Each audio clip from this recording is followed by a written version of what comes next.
Ang video na ito ay para sa mga supporters natin na naghahanap ng trabaho related to farm jobs. Ano po?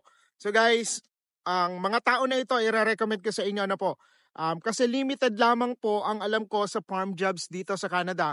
Pero may mga tao po akong pwedeng ibigay sa inyo at i-follow ninyo at sundan ninyo ang kanilang mga vlogs. Kasi ito po ay makakatulong sa inyo kapag pinanood nyo ang kanilang mga vlog.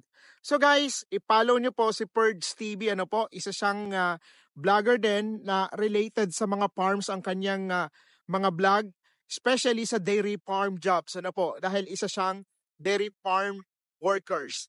So guys, kung kayo naman po ay ayaw nyo namang mag-Canada, ano po? Ayaw nyo namang mag-Canada pero gusto nyong mag-apply as a farmer sa ibang bansa. Guys, piliin nyo na lang po ang South Korea.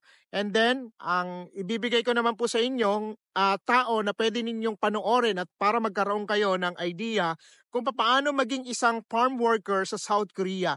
So guys, i-follow nyo po ang nag-iisang Richard Gomez ng South Korea, no po?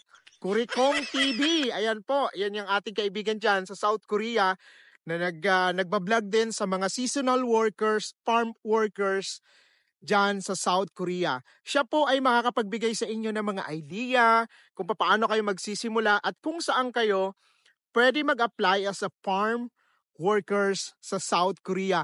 So guys, yung dalawang tao na yan, si Purge TV sa dairy farm jobs dito sa Canada, follow nyo po yung tao na yan kasi siya po ay makakapagbigay sa inyo ng idea kung paano makakuha ng farm jobs dito sa Canada. And also, ang nag-iisang Richard Gomez ng South Korea, no? Kurikong TV.